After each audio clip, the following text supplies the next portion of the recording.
이삭이라는 사람이 있습니다. 나이가 많아 늙었습니다. 시력을 잃었으므로 앞을 보지 못합니다. 그러므로 큰아들 에서를 불렀습니다. 나는 이제 늙어 언제 죽을는지 모른다. 내가 죽기 전에 너에게 장자권 복을 주겠다. 장자권 복을 받으려면 별미고기를 만들어 와야 한다. 그러면 그 별미고기를 먹고 내가 만족하여 장자권 복을 너에게 주겠다. 아버지 말씀을 듣고 큰아들 에서는 별미고기 만들기 위해서 들로 산으로 사냥을 떠났습니다. 이와 같은 사실을 어머니 리브가가 알게 됩니다. 어머니는 둘째 아들 야곱이 장자권 복을 받기 원합니다. 그러므로 남편이 앞을 보지 못한 약점을 이용해서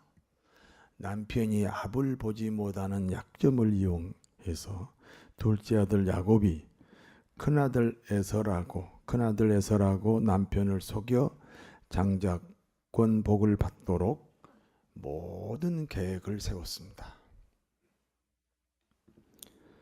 어머니 리브가의 작전대로 둘째 아들 야곱이 별미고기 가지고 아버지에게로 갑니다. 아버지, 너 누구냐? 에서입니다. 사실은 누구지요?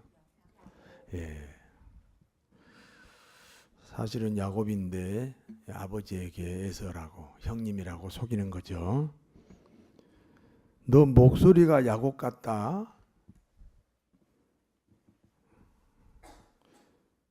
그래 야곱이 이렇게 말합니다. 요즘 홍콩 감기가 유행하잖아요. 그래서 목소리가 변했습니다. 저는 에서가 틀림없습니다. 아버지가 그래도 의심쩍어서 가까이 오게 합니다. 큰아들 에서는 털이 많고 둘째 야곱은 털이 없습니다. 아버지 이삭이 야곱을 만져봅니다. 야곱은 아버지가 자신을 만져볼 것을 예상하고 염소 가죽으로 몸을 둘둘 말고 왔습니다. 목소리는 야곱인데 만져보니 에서로구나. 아버지는 야곱을 에서로 감쪽같이 속았습니다. 그리고 에서에게 주어야 되는 장자권 복을 야곱에게 주는 겁니다. 하늘의 이슬과 땅의 기름짐이며 풍성한 곡식과 포도주로 내게 주기 원하노라. 열국이 너를 섬기고 만민이 너를 섬기고 열국이 내게 굴복하리니 내가 형제들의 주가 되고 내 어미의 아들들이 내게 굴복하며 너를 축복하는 자에게 내가 복을 주고 너를 저주하는 자에게 내가 저주한다. 이런 장자권 복을 원래 큰아들 에서에게 주려고 했던 모든 계획이 그 자기 부인의 작전에 의해서 둘째 야곱에게 이 장자권 복을 주어버렸습니다. 이 야곱이 받은 장자권 복의 내용입니다. 첫 번째, 하나님과 통하는 복입니다. 거기 야곱에게 내린 축복 중에 하늘의 이슬과 그런 말씀이 있거든요. 하늘의 이슬. 여러분, 비와 이슬이 어떻게 다르죠? 비와 이슬이 어떻게 달아요? 뭐라고 하는데 못 알아듣게 하시네. 원래 부부싸움은 못 알아듣게 얘기할 때 부부싸움이 돼요. 이슬은 구름이 없는데 내리면 이슬이요. 비는 반드시 구름이 있어야 내리는 것이 비입니다. 하늘에 구름이 없다는 것은 하나님과 나 사이에 걸림돌이 없다는 뜻입니다. 그러니까 하나님과 통한다 그 말이에요.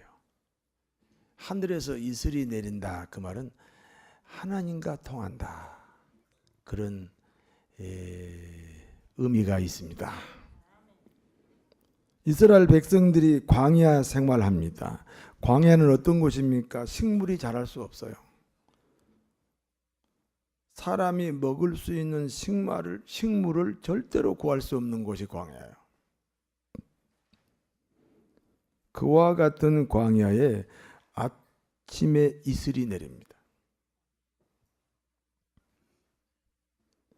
그리고 그 이슬이 마르면서 작고 둥글고 쌀 같은 것이 남습니다. 이스라엘 백성들이 40년 동안 먹었던 양식입니다. 이 양식의 이름이 만나입니다. 문제는 이슬이 변해서 이스라엘의 식량이 된다는 겁니다. 그러므로 이슬이 내린다는 것은 하나님과 통하는 복을 받았다. 여러분에게 이슬이 내리시기를 바랍니다.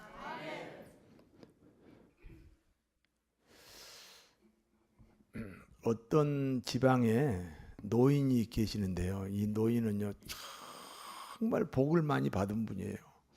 건강하지요, 돈도 많지요, 자녀들도 다 형통하지요.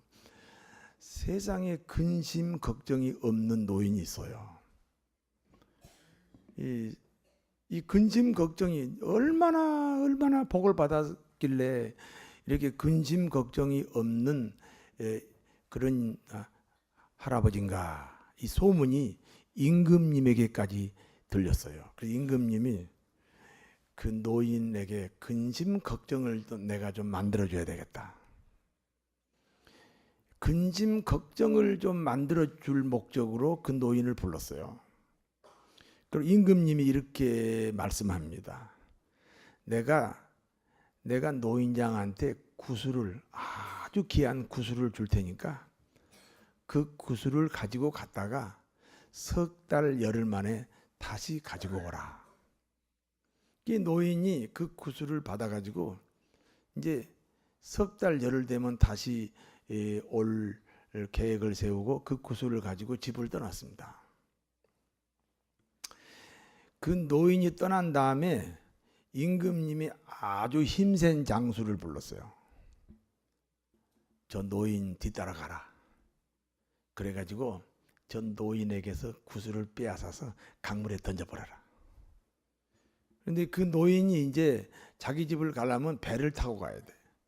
그 나룻가에 왔는데 웬 힘센 장수가 와가지고 자기 몸에 있는 구슬을 빼앗아서 강물에 던져버렸습니다. 그 노인이 집에 왔는데 근심입니다. 걱정입니다. 임금님이 석 달 열흘 만에 다시 가져라고 한 구슬이 지금 강물에 빠져버렸잖아요. 근심하겠어요, 안 하겠어요? 네, 그래서 이제 근심을 하는 거예요. 그 밥도 못 먹어요. 잠도 못 자요. 자녀들이 보니까 아니 우리 아버지가 갑자기 임금님 만나고 오더니 근심하는 거예요.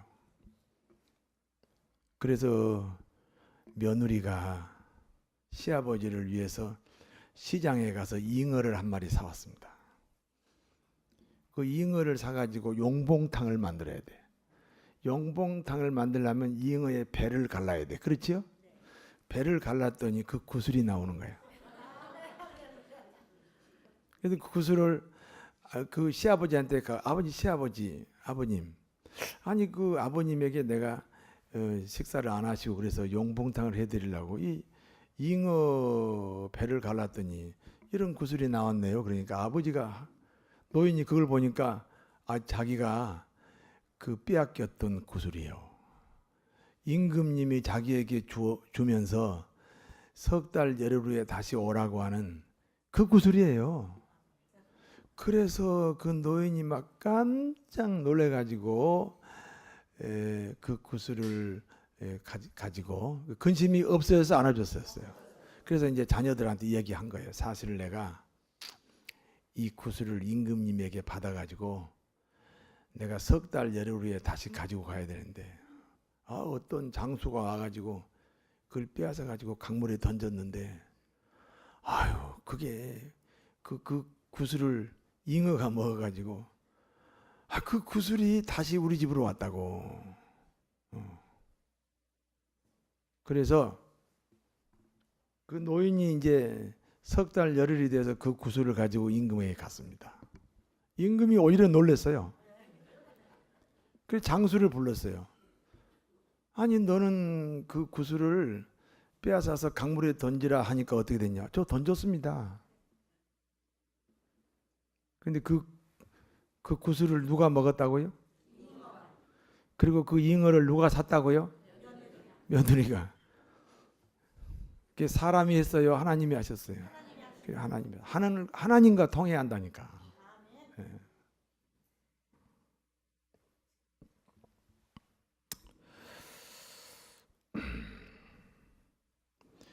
우리 몸의 세포가 젊은 사람들은 한 60조가 돼요. 그 세포가 하나하나 다 살아있는 거예요.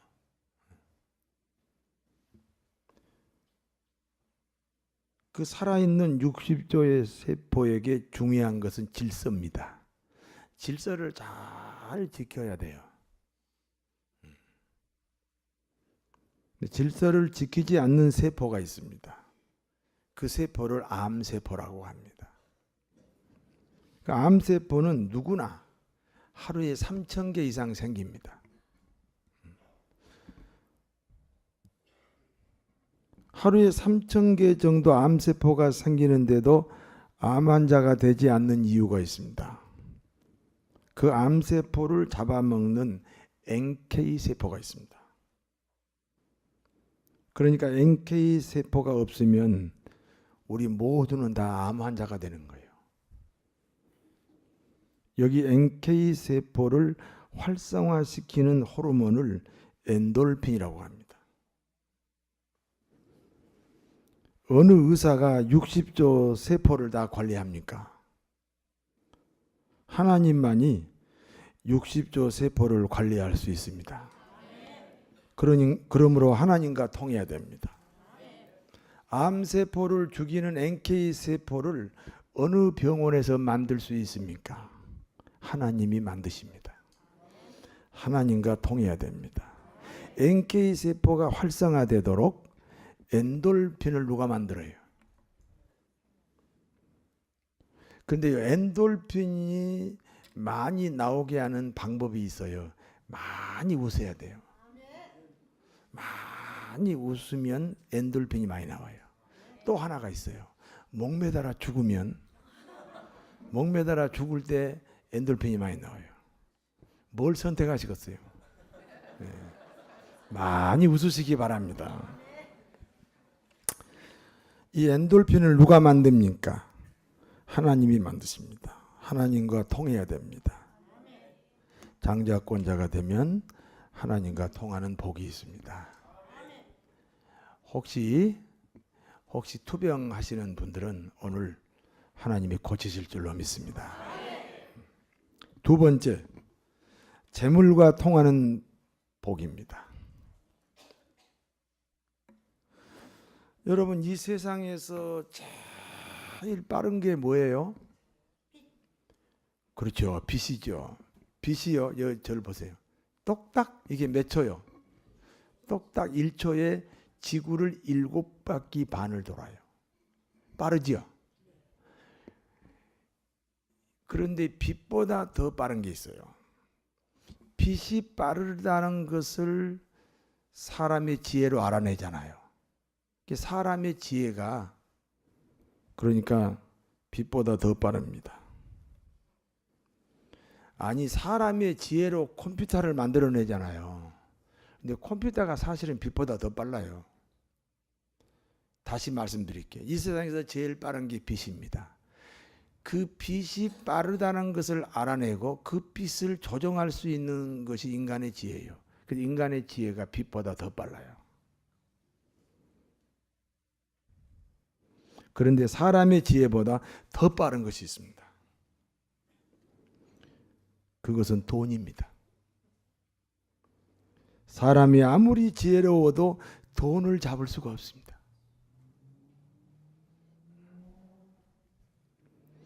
돈이 더 빠르기 때문입니다. 빠른 돈을 잡을 수 없습니다. 그럼 어떻게 하면 돈을 벌어요? 돈이 나를 쫓아와야 됩니다. 이해가 안 되세요? 어느 날 노크 소리가 들립니다. 들어가도 돼요? 누구냐? 저 10억이에요. 아니 10억이 돈이라고 왔냐? 나가! 그 다음날 또 노크 소리가 들렸어요. 들어가도 돼요? 누구냐? 저 100억입니다. 100억? 그 정도는 되어야지. 들어와. 돈은 그렇게 버는 겁니다. 이해가 안 되면 다시 말씀드려요. 제가 어느 집사님을 만났습니다. 집사님 요즘 어떠세요? 아이고 바쁩니다. 바빠요. 따라서 하세요. 바쁩니다. 바빠요. 이 사람은 지금 돈을 쫓아다니는 겁니다. 돈을 쫓아다니는 사람은 돈을 버는 사람이요? 고생만 하는 사람이요? 고생만 하는 사람이요. 내가 또 어느 집사를 만났습니다. 집사님 요즘 어때요? 아유 한가합니다. 목사님 뭐 도와드릴 거 없어요? 한가합니다. 아, 돈이 쫓아오는구나. 돈 벌고 있구나. 잘 되는 집사구나. 이 집사니까 이 집사는 집사겠구나. 돈을 쫓아가는 것이 아니라 돈이 나를 쫓아와야 됩니다. 장자권자가 되면 돈이 쫓아옵니다. 재물과 통하는 복이 있습니다. 세 번째입니다. 사람과 통하는 복입니다. 여러분이 창세기 27장 29절을 다시 한번 읽어보도록 하겠습니다. 27장 29절입니다. 다 찾으셨죠? 같이 읽습니다. 만민이 너를 섬기고 열국이 내게 굴복하느니 내가 형제들의 주가 되고 내 어머니 아들들이 내게 굴복하며 너를 저주하는 자는 저주를 받고 너를 축복하는 자는 복을 받기를 원하노라. 만민이 나를 섬긴다. 열국이 내게 굴복한다. 나는 형제들의 주가 되고 내 어미의 아들들이 내게 굴복한다. 형제들의 주가 되고 어미의 아들들이 내게 굴복한다. 이 말은 믿는 사람 중에 출세한다. 그리스도인 중에 성공한다. 그런 뜻입니다. 여러분 불신자 중에 성공하면 안 됩니다. 그 성공이 무효요, 무효. 죽으면 다 지옥 가잖아. 그리스도인 중에 승리하시고, 그리스도인 중에 출세하시고, 그리스도인 중에 성공하시고, 그리스도인 중에 부자 되시기 바랍니다. 하나님은 나를 축복하는 자에게는 복을 내리고 나를 저주하는 자에게 저주한다. 이게 참 귀중한 이야기예요. 누군가 나를 축복해야 돼. 믿습니까? 혹시 누군가 나를 미워하고 누군가 나를 저주하는 사람이 있어서는 안 돼요. 그 세월호 사건 있잖아요. 거기 세월호 사건에 희생당한 아이 중에 요한이라는 아이가 있어요. 요한. 이름이 요한이에요. 그 요한의 아버지가 목사님이에요. 안산에서 그 요한의 아버지 목사님하고 같이 식사를 할 기회가 있었어요. 근데 아버지가 얼마나 가슴 아파요. 여러분 8시 한 40분부터 배가 기울어 갖고 10시 한 50분인가 돼가지고 다 완전히 기울었으니까 한 4시간 정도요. 그 아이들을 구할 수 있었어요. 4시간. 그 4시간 그 우리가 조치를 잘못한 거예요. 그 요한의 아버지가 목사님이 나더러 그래요. 목사님, 저는 새벽마다 저주합니다. 목사가 저주하면 안 되잖아요. 얼마나 가슴이 아프면 그 자기가 저주한 대로 다 된다고. 제가 저주한 대로 다 됩니다. 이 아버지가 막 화가 이 한이 안 풀렸어요. 여러분 다른 사람을 축복합시다. 또 다른 사람이 나를 축복하도록 여러분의 삶이 그렇게 영유되기를 바랍니다.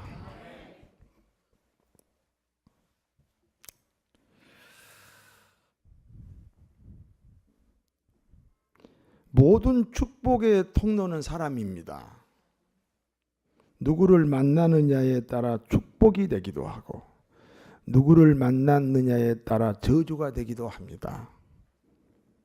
회사 사장은 직원을 잘 쓰면 회사가 잘 됩니다.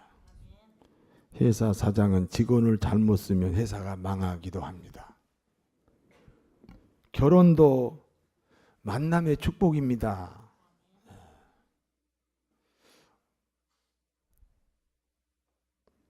신앙생활도 만남의 축복입니다. 부정적인 사람과 가깝거나 비난 잘하는 사람과 가까이 지내면 신앙이 망가져 버립니다. 장자권자가 되면 사람과 통하는 만남의 복이 있습니다. 그러면 장자권자가 누구입니까? 예수님을 구주로 고백한 사람이 장자권자입니다. 여러분 예수님을 구주로 고백하셨습니까? 진짜입니까? 제 용서받아 하나님의 자녀가 되었습니까? 그러면 장자권자입니다. 장자권자가 받은 복이 장자권 복입니다. 장자권자가 되게 하기 위해서 누가 죽으셨습니까? 예수님입니다. 예수님은 천지 만물을 만드신 하나님입니다. 그 하나님이신 예수님이 인간으로 오셔서 우리 죄값으로 죽으셨습니다. 그리고 우리가 장자권자가 된 거예요. 그러므로 장자권이란 예수님의 목숨이 지불되고 얻은 것입니다. 그러므로 장자권을 소홀히 여기면 예수님의 희생을 비웃는 꼴이 됩니다.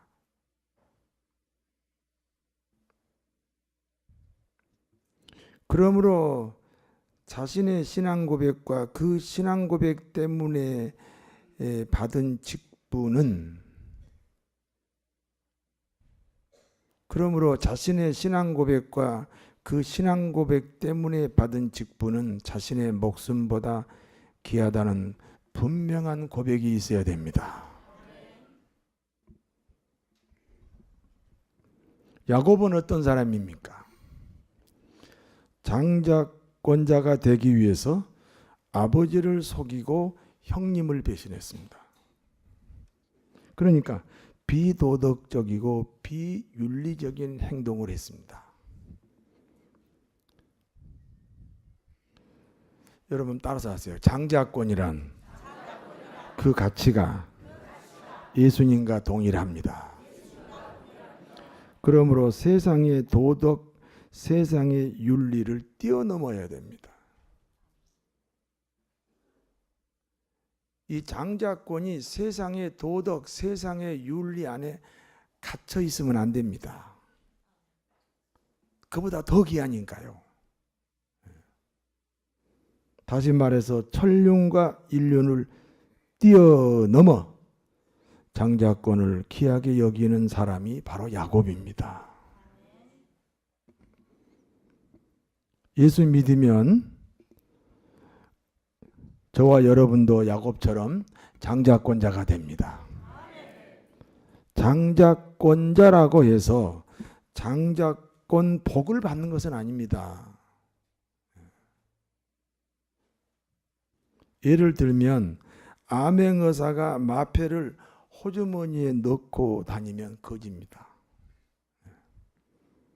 그 마패를 세상을 향하여 흔들어야 산천초목이 떨고 춘향이도 살립니다.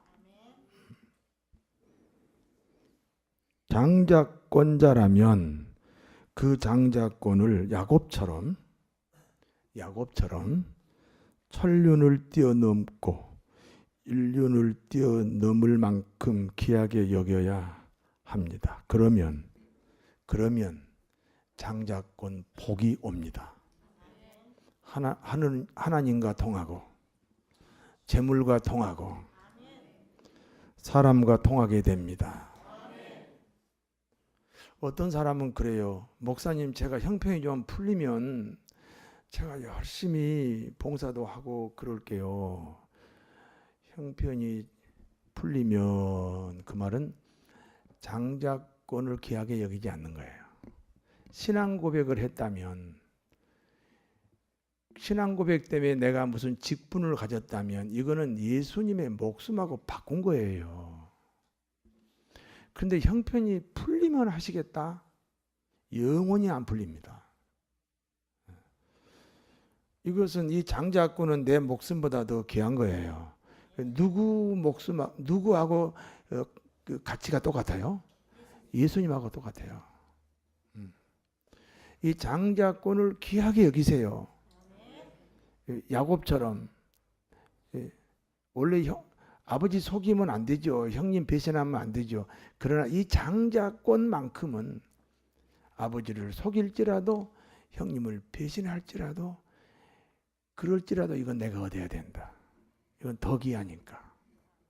세상의 어떤 질서나 이치하고 관계없이 그걸 더 귀하게 여기는 거예요. 그러면 예수님을 귀하게 여기는 거예요. 하나님이 얼마나 기쁘시겠어요. 그래서 장자권자에게 장자권 복을 주는 거예요. 하나님과 통합니다. 잉어에서 구슬 나온다니까. 뭐 의사가 고치기 어렵다고 하는 그런 투병 생활을 하시는 분요, 용기 얻으세요. 하나님이 도와주셔야 됩니다. 돈이 나를 쫓아와야 돼요. 지금까지 돈 쫓아다니시느라고 얼마나 고생하셨어요. 옆에 분에게 인사하세요. 돈 쫓아다니시느라고 얼마나 고생하셨어요. 해봐요. 한번 해봐요. 얼마나. 돈이 나를 쫓아와야 돼요. 그게 장자권 복이에요. 그렇게 되시기를 바랍니다. 만남의 복이 중요하잖아요. 사람과 통하는 복. 모든 축복은 그 사람이 통로거든요.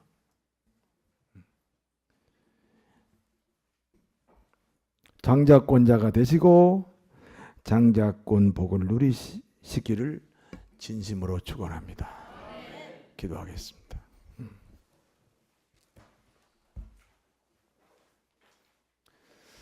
하나님 아버지,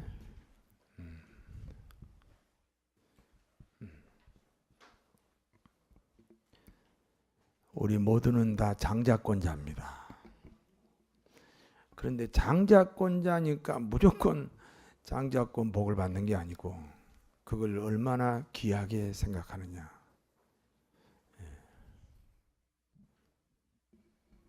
야곱처럼